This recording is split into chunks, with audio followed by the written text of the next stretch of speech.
But somewhere along the line, humility became a synonym for boring. USA contributor Sean Pamphilon recently talked with Sampras and emerged with a chicken and egg dilemma. Which came first, the boring question or the boring answer? You know, you still have your good writers and you still have your people that have some substance, but I just think, you know, you get off track a lot of the times. I mean, people have just gotten off track.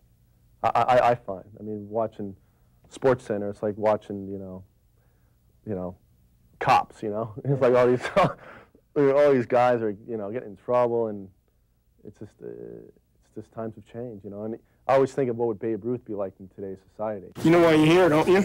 I'm too nice? We'll fix that. Cut that one. Well, you know, he should stick to tennis. John has been trying to get me to show more emotion. You have almost like a 7-second delay, like in radio. No, yeah, I feel like I do my job. And the media, for calling me boring over the years, it is a cop-out. I think they want more from me, and I give them plenty. I mean, trust me. I mean, there's only so many times I can answer the boring question and try to act like I'm excited about it. First of all, let me ask you, how's your ankle holding up there? Yeah, you're the bad luck interview. Let me ask you this. You talk about 1990 and how that changed your life forever. How'd your life change? Have you changed as a person? I keep on repeating myself. I know we've spoken about this in the past. How's your life changed? What is life like for you? I'm pretty happy. Huh, interesting. How does that feel? It's kind of a catch-22. Yet there are the media people. You know, my name's on that trophy forever, and not one press person can take that away. Just kind of shifting gears for a second. Again, you don't even have to talk about this if you don't want. Say again? You have a problem, sir? If I'm not playing tennis, I'm talking about tennis. Final question or two. You know, I asked you before. Anything else for Pete?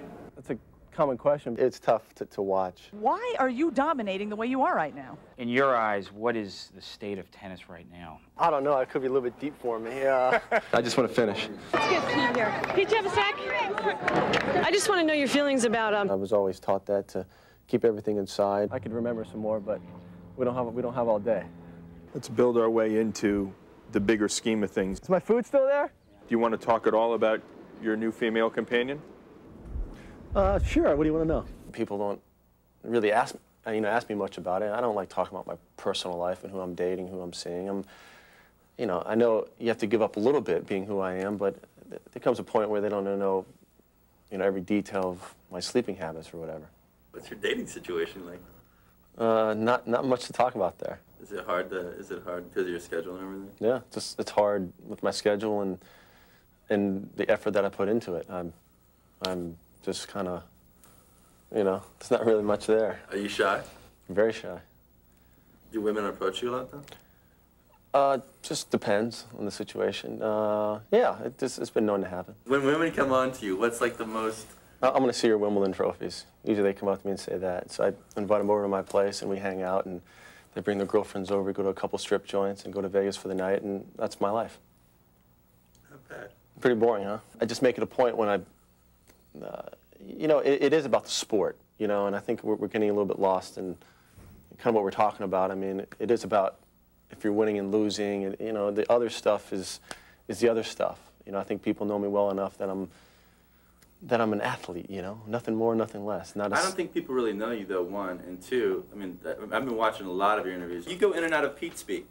It should be an interesting match. He's going to come out with nothing to lose. Give it my best shot. My thoughts are pretty positive. Hey, man, it just depends. Dennis, I'm an enigma. You can't quite figure me out, so that's why I keep everyone guessing. You got to take your hand and go down my throat and open it up. Open my heart up. So it ain't going to come from me.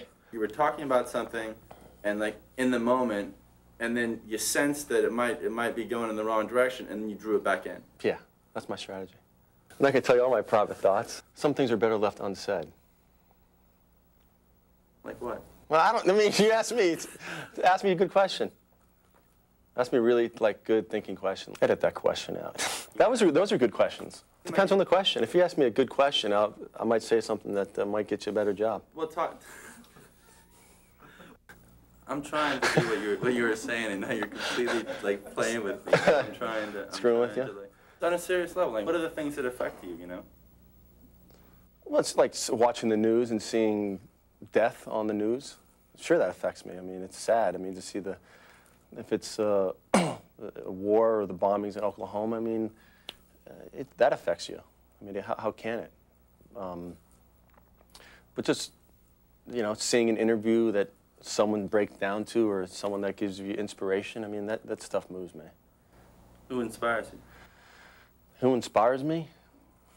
A lot of people. I mean, I don't know. I mean, who inspires me? Seeing what my mom has done for me and my family, and coming from Greece and having no education and nothing, to see where she is today, it inspires me. Who brings out the inside of you more than anybody? My friends and family. It is about entertainment, but you know, I think the media and society today, they want the controversy. They want the to see people that are successful kind of lose it. You know, it seemed like, you know, the nice guys in sports kind of get overlooked by, you know, the pricks in sports. You know what I mean? Yeah. I mean, the guys that are the more flamboyant or whatever, and that's just a reflection on our society. Is it ever going to turn back? Well, it will eventually. I mean, it has with me. You know, in the beginning of my career was, you know, there wasn't enough, people didn't really know me that well, and you know, when you keep on winning and you win majors, I mean, stuff like that just kind of goes aside, and they talk about, okay, he's comparing me to Rod Laver and those Borgs, and the stuff about the personality just kind of goes aside. And if you stand the test of time, you're going to be in fine shape. And fortunately, I've stood the test of time.